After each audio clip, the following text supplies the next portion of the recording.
ఎవరి కొరకు ఎవరు విడిచిపెట్టేశారు? మన కొరకు ప్రేమ కలిగిన తండ్రి తన ప్రియ కుమారుడైన ఈయన నా ప్రియ కుమారుడు, ఈయన ఆనందిస్తున్నానని చెప్పిన కుమారుని యేసు చెయ్యిని పరలోకపు తండ్రి ఎక్కడ విడిచిపెట్టేశాడంట? సిలువలో విడిచిపెట్టేశాడు. అందుకే యేసు ప్రభువు ఆర్తనాదం చేస్తున్నాడు. కలువారి నాదా కరుణలవాల కృంగిన ఈ వేళ శోకము వినుమా, శోకము వినుమా కరుణలవాల గుడ్డివాడే రక్షించిన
ఆకాశమునకు ఎగురు సంకుముడి కొంగైనను తన కాలమును ఎరుగును, తెల్లగువయో మంగలి కత్తి పెట్టయో ఓదు కొరకయో తమ తమ కాలములను ఎరుగును గాని నా ప్రజలు దేన్ని ఎరగరంట?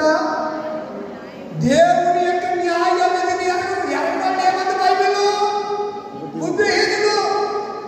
కొంగ, సంకుముడి కొంగ మీకు తెలుసా? కొల్లేరు సరస్సులోకి ఎక్కడో ఫిన్లాండ్ నుంచి వేల కిలోమీటర్లు ప్రయాణం చేసి ఇక్కడికి వలస వచ్చి ఇక్కడ వలస పక్షులుగా ఉండి మళ్ళా ఎక్కడి నుంచి వచ్చే ఆ స్థానానికి వెళ్ళిపోతే ఎప్పుడు కూడా పక్షులు.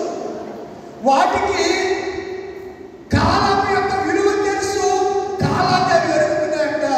కానీ నా ప్రజలు దేన్ని ఎరగలేదు? పొంగలు, సంకుబుడి పొంగలు. పొంగల్ వేరు, పొంగల్ మనకు అనుభవాలు కనబడుతూ ఉంటాయి. మీరు కొల్లేటి ప్రాంతానికి వెళితే రకరకాల పక్షులు, మీరు ఈ ఆర్కిడ్ దాటిన తర్వాత రోడ్డు మీద చక్కగా స్క్రీన్స్ వేసి పక్షులు ఉంటాయి. వాటిని చంపితే ఏంటి చెప్పండి, ఇలా ఫైన్ వేస్తారంటే తీసుకెళ్ళి జైలు వేస్తారు. అలాగే కృష్ణ చెక్కలంటే 2 చెక్కలు చంపాడు కండలు వీళ్ళు. ఎవడో చెప్పండి, సల్మాన్ ఖాన్ తెలియదా మీకు? కండలు వీరడానికి అన్నీ చెప్పారు. అంటే ఇంకా పెళ్లి చేసుకోలేదు. మొన్న ఒకడు వేరే పెళ్లి చేసుకోవాలని అడిగాడు ఒక జర్నలిస్ట్. ఇప్పుడు నాకు 50 సంవత్సరాలు వచ్చాయి, ఇప్పుడు పెళ్లి చేసుకుంటే పిల్లలు కన్నా అంటే నీ విలోపు చచ్చిపోతున్నా, పిల్లలు దిక్కుమలలో అయిపోతారు, అందుకని పెళ్లి చేసుకుంటే చెప్పాడు. రియల్ ఇది. కర్తాపురని పోయిన సంవత్సరం కూడా మీకు చెప్పినట్టున్నాను. కర్తాపురని అతను జర్నలిస్టు ఇంటర్వ్యూ చేస్తే ఈ విషయాలు ఎవరు చెప్పారు? అంటే నాకు లేదు మరి, నాకు మజిల్స్ లేవు. ఇలా అంటే కండ్లు ఎలా ఉంటాయి, టీషర్ట్ వేస్తారు, ఇలా నడుస్తారు, వెనకాల బాడీ గార్డ్. ఇప్పుడు సేవకులు కూడా బాడీ గార్డ్ అయిపోయారు. ఉండాలి. ప్రవీణ్ గారి పరిస్థితి చూసి మరి ఉండకపోతే ఏం చేద్దాం? అజయ్ ఏం పేరు? అజయ్ బాబు రాష్ట్రం గారు మన రాజమండ్రి పెద్ద రాడ్డు బుల్లెట్ కట్టుకుని వచ్చాడంట. ఓ విలేజ్ దాన్ని ఫోటో తీసేసి నువ్వు రాడ్ కట్టుకుంటే ఏం చేయదు?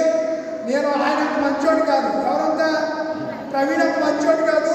నా మీద ఎవరంతా మీ పోలీసులు వచ్చినప్పటికీ నా రక్షణ కోసం నువ్వు ఎక్కడ కూర్చోని కూడా పెట్టి తిరుగుతాను అన్నాడు. రియల్ జరిగిందంటే వాస్తవం జరిగింది రా. మన ప్రవీణ్ గారు హతసాక్షిగా మరణించినప్పుడు రాజమండ్రి గవర్నమెంట్ హాస్పిటల్లో యాంత్రోచితమైనటువంటి అనూహ్య సంఘటన ఆయనకు ఎదురైంది. ఎదురు ప్రశ్న దానికి బాగానే చెప్పాడని సమాధానం. ఇప్పుడు అందరూ కూడా ఎవరెవరు ఉన్నారు? బాడీ గార్డ్స్ కల్లూరు సతీష్ గారు ఉన్నారా? పాల్ ఎమ్మెల్యే గారు ఉన్నారా? కేఏ పాల్ గారికి విజయప్రసాద్ గారు పెట్టుకున్నాడా? ఇంకా అందరూ రేపు నుంచి డబ్బులు వస్తే అవసరం వస్తే పోలీసు ప్రొటెక్షన్ కూడా పెట్టుకుంటారు. అలాగైతే మీరు ఆలోచించండి, యేసు ప్రభు గారు ఒక నిర్దయుడిగా 6 అడుగుల అజారబాహుడు, ఆయన మంచి కండపుష్టి మీద ఉన్నవాడు. ఇజ్రాయేల్ని ఒక యూదుడు 10 మందిని రవ్వాడేస్తాడు. ఇప్పటికి కూడా ఎంతమందిని? 10 మందిని అమలేనగా ఆడది కొట్టేస్తుందండి. 10 మందిని ఇజ్రాయేల్ యూదురాలు ఆడమనిషి ఏం చేస్తుంది? ఫుట్బాల్ ఆడేది 10 మందిని. వెపన్ లేకుండా ఎవరైనా మీదకి వస్తే చూసారా? ఈ మధ్యలో సోషల్ మీడియాలో వాళ్ళ డ్రెస్, వాళ్ళ బాడీ ఫిజిక్స్ చూపిస్తున్నాడు కదా, చూడలేదు మీరు? గమనేసి చూడలేదా? మనం ఆలోచన చేయాలి. నేను ఎందుకు ఈ విషయాలు చెప్తున్నానంటే, ఎరుగని స్థితి. ఎవరిని అడగట్లేదు. ఎవరిని అడగని స్థితిలో ఉన్నారు? మనం దేవుడిని అడగని స్థితిలో ఉన్నామా? లేకపోతే దేవుడే మనల్ని అడగని స్థితిలో ఉన్నాడా? చెప్పాలి, మీ స్వార్థం చెప్పాలి. వాటి ప్రకారం ఏం రాయబడి ఉంది? మనమే అడగట్లేదు. దిగుడు అంటే మనమే. కుక్కలే ఎరువులు తమ యజమాని. ఇంకో అద్భుతమైన మాట ఉంది. ఎద్దు గాడిద ఇశ్రాయేలు ప్రజలు నన్ను ఎరగరు, నా న్యాయ విధిని ఎరగరు. ఎక్కడుంది మాట? యెషయా గ్రంథం 1వ అధ్యాయం ఆ ఎరుగురు అనే మాట చదవండి. మీరు అంతా చదివితే టైం సరిపోదు. తీసుకోండి. ఎవరెవరు ఎరుగునంట? ఎద్దుకు ఎవరు తెలుసు? తన కావాలి ఎవరో తెలుసు, ఎరుగును. గాడికి కూడా తన యజమాని దొడ్డేదో తెలుసును. నా జనులకి బుద్ధి లేదు. తెలివికి మనం పదవెట్టి బుద్ధికి పర్యాయ పదవెట్టి తెలివి, జ్ఞానం, విషయ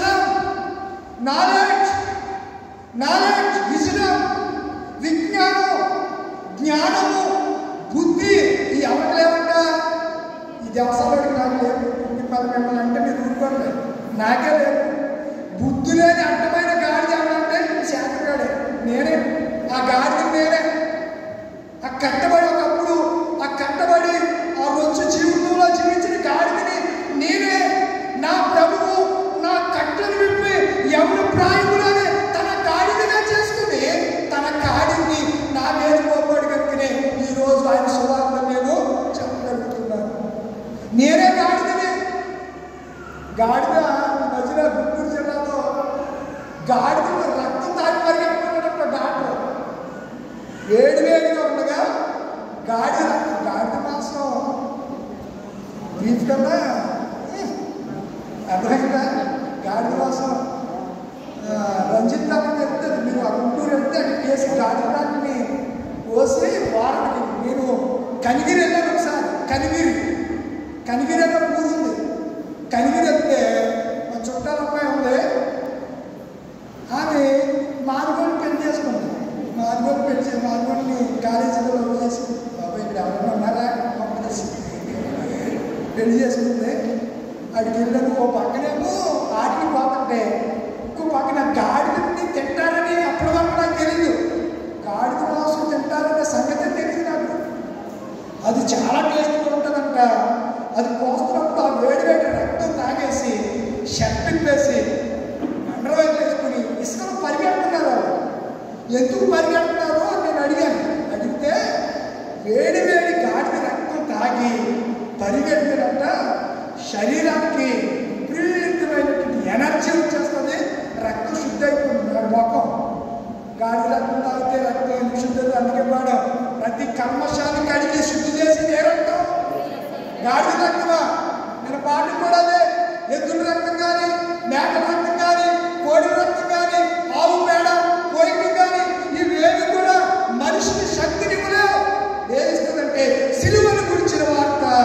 నశించిపోయే బుద్ధిహీనులకి వెళ్తాను కానీ రక్షించబడుతున్నటువంటి మనకు ఏమైంది చెప్పండి? దేవుని యొక్క శక్తి, ఎనర్జీ. దేవుని సన్నిధిలో ఎనర్జెటిక్గా ఉండండి, ఉద్యోగంగా ఉండండి. ఎప్పుడు చూసిన ఏడు పోగలేసి ఏదో పోగొట్టుకున్నాడు. అమ్మా బాబా ఎన్ని లాగేస్తే శరీరం అది.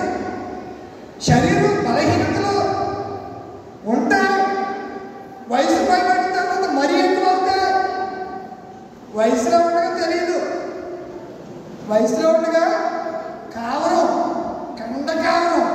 ఏ కావరం? కండ కావరం అన్నారు. వయసులో ఏం తెలియదు. తల్లిని లేదు, తండ్రిని లేదు, పెళ్ళమని లేదు, కొడుకుని ఏం నాకు నోటికి ఏమవుతుంది? ఎంత మాట అంత మాట అంటాడు. భార్యని ఎంత మాట అంటాడు అంత మాట అంటాడు. అప్పుడు తెలీదు.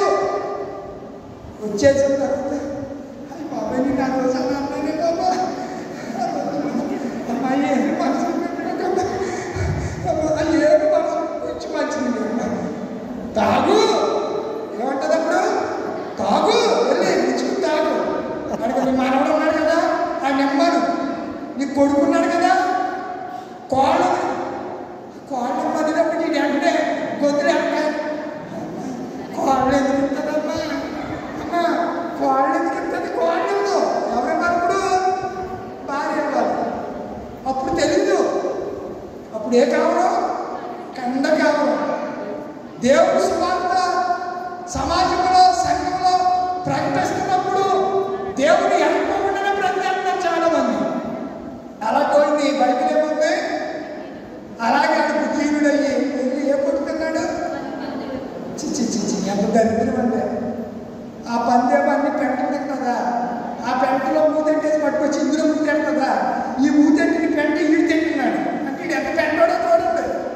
పెంటాహ పెంటవ్య పెంటాహ పెంటవ్య. అర్థమవుతుందా నీకు? తింటా ఈ పందులు తిండి ఇలా తింటున్నాడు.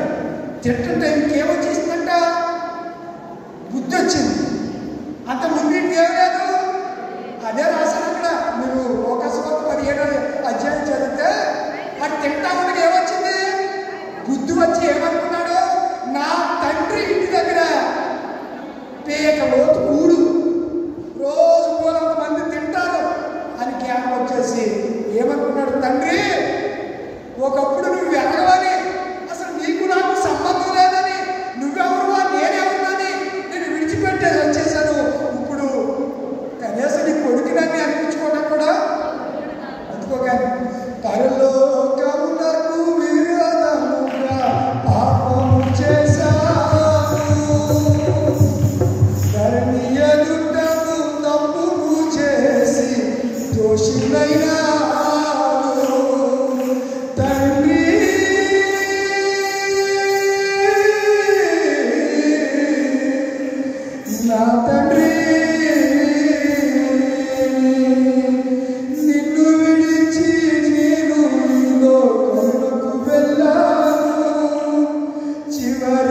పందులు తినే పట్టు తిరుగుతూ కడుపు నింపుకున్నాను.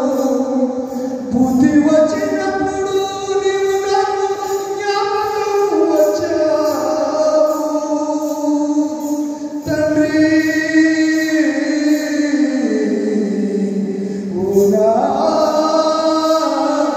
తండ్రి అలా అనుకున్నాడంట.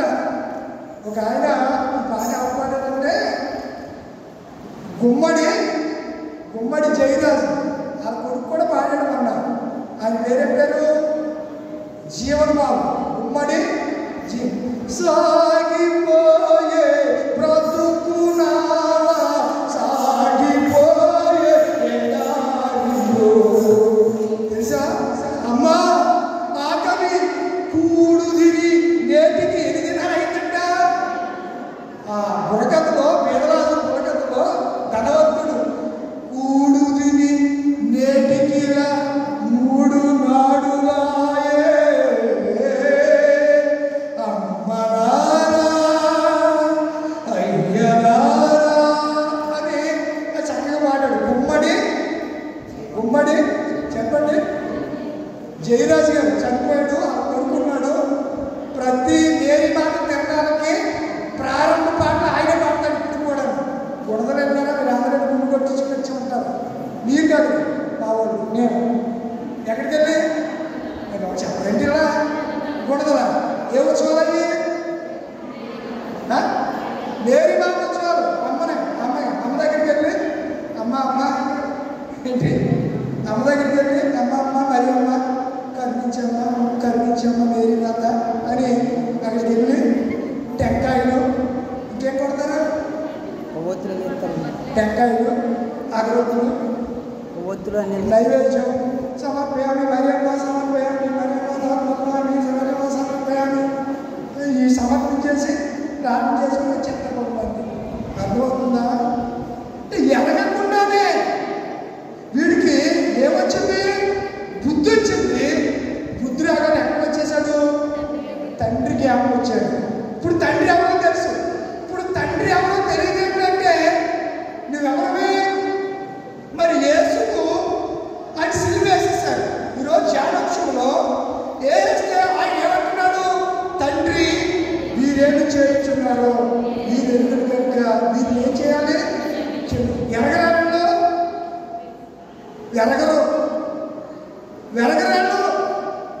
ఎరుగకయే ఆయనను జీవాధిపతిని మీరు చంపితిరి. మీరు ఎవరు చంపేశారు? యేసు ఎవరో వారు ఎరగలేదు. యేసు చెప్పాడు, నేనే ఆయనను, పరలోకం నుంచి వచ్చినటువంటి వాడిని, నేనే మీ దేవుడును, అబ్రహాము పుట్టక మునిపే నేను పుట్టాను, నేనే ఆయనను అని ఎన్ని వారు చెప్పి నోరు నెత్తు మారుకుని రే బాబు నేనే మార్గంరా, నేనే సత్యంరా, నేనే జీవురా, నేనే నేనే అని చెప్పినా సరే ఏ రోజు రాముడికి ఎవడో తెలియదు బాగా. అలాంటి వాళ్ళని ఏమన్నా వేసేయా? మీరైతే ఏమంటారు? ఈడ తెలియదు అన్నాడు. అవసరమైతే ఏది పొడిచేస్తారు, నెత్తి మీద పొట్టుకెళ్ళి పొడిచేస్తారు. ఏం పొడిచేస్తారు? అది మీరు అక్కడ ఉంటే ఎలా యేసు ప్రభుని ఎరుకు చెప్తారు. పోటీ పొడిచేది మీరైతే పొడిచేదిరా అంటే అలా ఉంటుంది. తెలిసిన వాళ్ళకి తెలిసి కూడా తెలియనట్టు నటిస్తున్నారు. లేకపోతే తెలియకే ఆయన పట్ల అమర్యాదగా నడుచుకుంటున్నారో ఈ రాత్రి మనం ఆలోచన చేస్తే యేసయ్య అంటున్నాడు వారు ఏమి చేయించున్నారు వారికి అంటే ఆయన చేసే సిలువ కార్యము వారికి జీవ గ్రంథములో ఆయన రాసినటువంటి మాటలు ఆయనకు 40వ కీర్తనలో కూడా ఆ మాటలు మనకు కనబడుతూ ఉంటాయి. ఇంకా మనము ఆలోచన చేస్తే ఏలీ కుమారులంట మందిరానికి వస్తారంట. అమ్మ ఆయనలో సిస్టర్స్ వస్తున్నారంట. వచ్చిన వాళ్ళని నేను ఇష్టపడినట్టు పాడు చేసేస్తాను. ఎవరిద్దరు పేరు ఏం పేరు చెప్పండి. ఒకటి పేరు ఓపెని, ఇంకొకడు అక్కడ ఏం రాయబడిందండి? వీరు దేవుని ఎరుగక చేయరాని దుష్కార్యాలు చేశారు. ఒకడు 3 ఏళ్ళ పిల్లడండి. ఇంత పిల్లడు సమయాలు బాలుడిగా ఉన్నప్పుడు దేవుడు ఎవరో ఎరిగిన వారి జీవితం, ఎరగని వారి యొక్క తాడి చెట్లు లాగా ఎదిగారు అడవులో. ఎలా ఎదిగారు? తాడి చెట్లు రేగులో తాడి చెట్లు లాగా ఎదిగారు ఇద్దరు. ఎవరు? ఓపెన్ వినాశులు. కానీ ఎవరు తెలియదు, దేవుడు ఎవరో తెలియదు, అసలు మనసు అంటే ఏంటో తెలియదు, మనసులో ఉన్నటువంటి చిగురించి ఆహ్లాదకరం ఏంటో తెలియదు, మన్న పాత్ర ఏంటో తెలియదు, 10 ఆజ్ఞలు పలకలేంటో తెలియనటువంటి స్థితిలో దేవుడు చూశాడు. ఒరే, ఈ మనసాన్ని పెట్టుకుని మీరు చేయడానికి పుష్కరాలు చేస్తున్నారని మనసాన్ని ఎవరికి చేశాడైనా చెప్పండిలా. ఫిలిస్తీన్కి ఇచ్చారు. ఫిలిస్తీన్ అడ్డుపోయారు ఏంటి?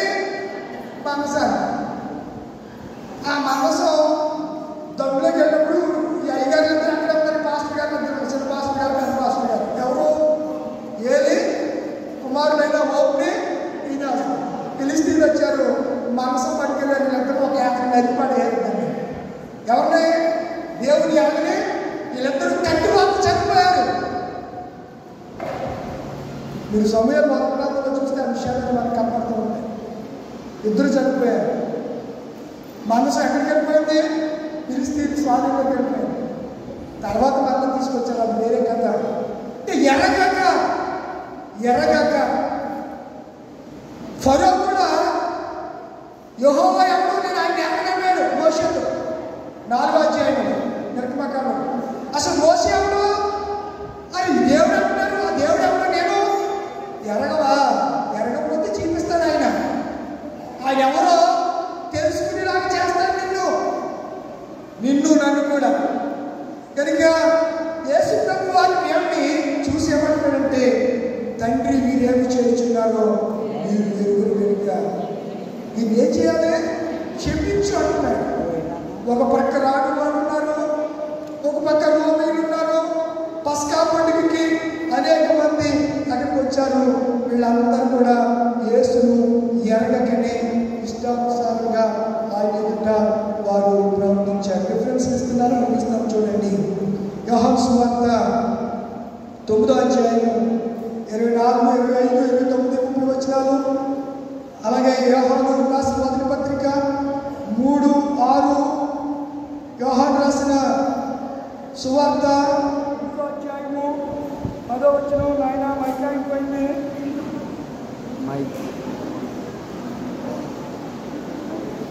ఇవన్నీ కూడా మనం ఆలోచన చేస్తే ఎరుగము. సరే, ఇంతవరకు బాగా ఉంది. చక్కని స్టేట్మెంట్ వేసి నేను ముగించేస్తాను. చూడండి, ఆ స్టేట్మెంట్ ఏంటంటే, యేసు ప్రభు వారిని ఎక్కడ పట్టుకున్నారు? గెత్సేమనే తోటలో పట్టుకున్నారు. పట్టుకుని మొట్టమొదటి ఎక్కడికి తీసుకెళ్లారు?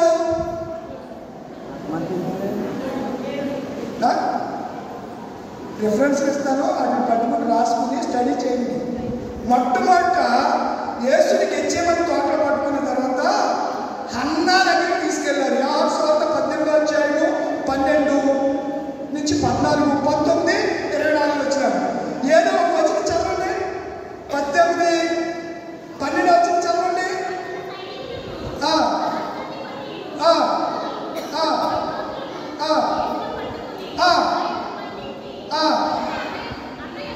ఇప్పుడైనా అర్థమైందా? మొదట ఉందా లేదా తర్వాత ఉందా? మొట్టమొదటిగా యేసు ప్రభు ఎక్కడికి తీసుకెళ్ళిపోయారు? అన్న నెంబర్ 1. రెండవది కైపా దగ్గరికి తీసుకెళ్లారు. కైపా అర్ధరాత్రి పట్టుకున్నారు కదా, రెండో దగ్గరికి తీసుకెళ్లారు. కైపా దగ్గరికి. రిఫరెన్స్ ఇస్తున్నాను చూడండి. మత్తయి సువార్త 26వ అధ్యాయము 5:27 వచ్చును. 5 వచ్చును. 26:5 మత్తయి 26:5.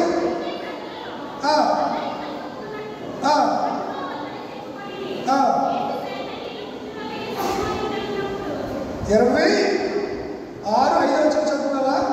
27:1 చదువు. 27:1.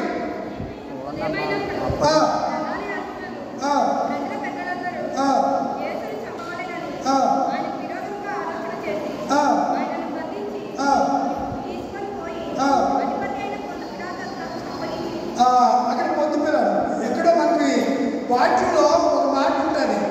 రెండవది మార్కు సువార్త చూడండి, మార్కు 14:53 కానీ యోహాను సువార్త 18:15 కానీ చెప్పండి. వారు యేసు ప్రధాన యాజకుని యొద్దకు తీసుకొని పోయిరి. ప్రధాన యాజకులు పెద్దలు శాస్త్రులు అందరూ అతను కూడా వచ్చిరి. పేతురు ప్రధాన యాజకుని ఇంటి ముంగిటి వరకు దూరం నుండి ఆయన యోహాను సువార్త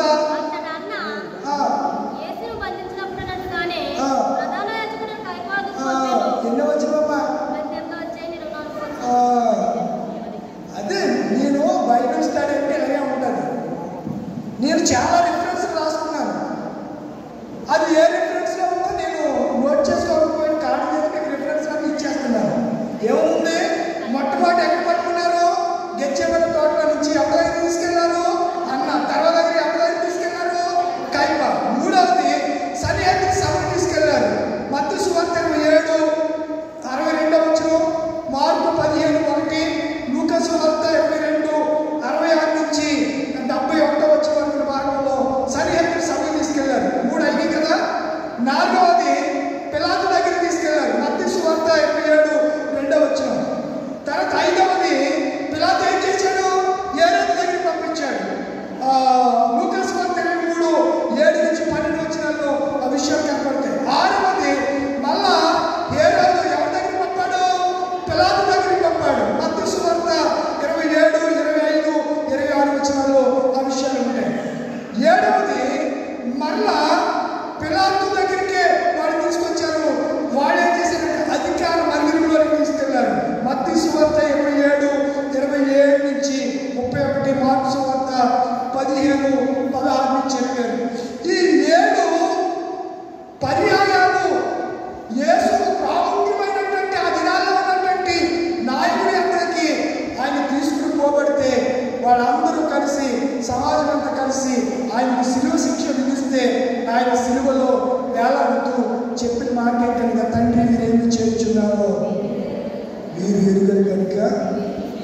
మనం ఏం చేస్తున్నామో మన భక్తి ఏంటో మనం ఎరిగే స్థితిలో ఉంటారండి.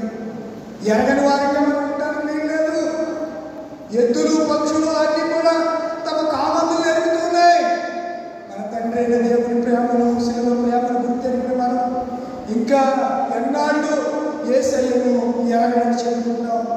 ఏదైనా ఇబ్బంది కలిగితే నేను యేసు బిడ్డను, నేను యేసయ్య వాడను, నేను యేసుకు చెందిన వాడను, నేను చెందిన దానను, యేసు నాకు తెలుసు, ఆయన అద్భుతాలు చేసే దేవుడు, ఆయన ఆశ్చర్య కార్యాలు చేసే దేవుడు, ఆయన గొప్ప కార్యాలు చేసే దేవుడు, ఆయన వలె రక్తం కాల్చేవారు ఎవరు లేరు.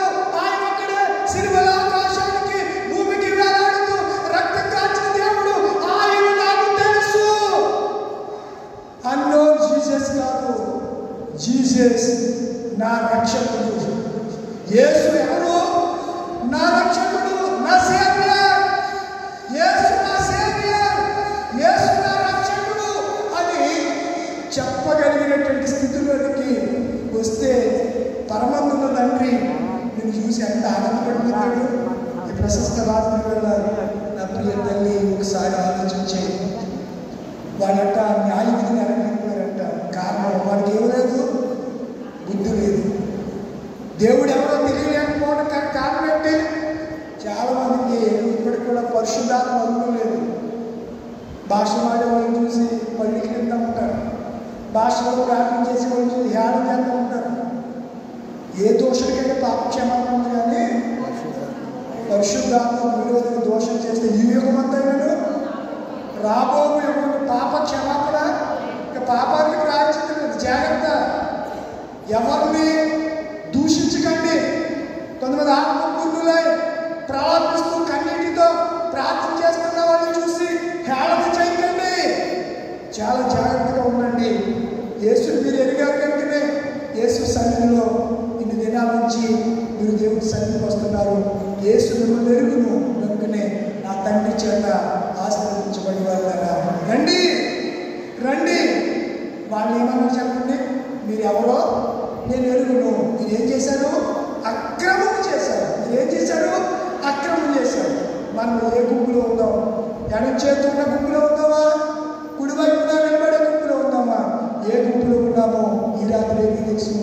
తలవచ్చండి, కళ్ళు మూసుకొని ప్రార్థన చేసుకుందాం. ఈరోజు అందులో ఎరుగుట క్రీస్తు ఎరుగుటే నిత్య జీవం.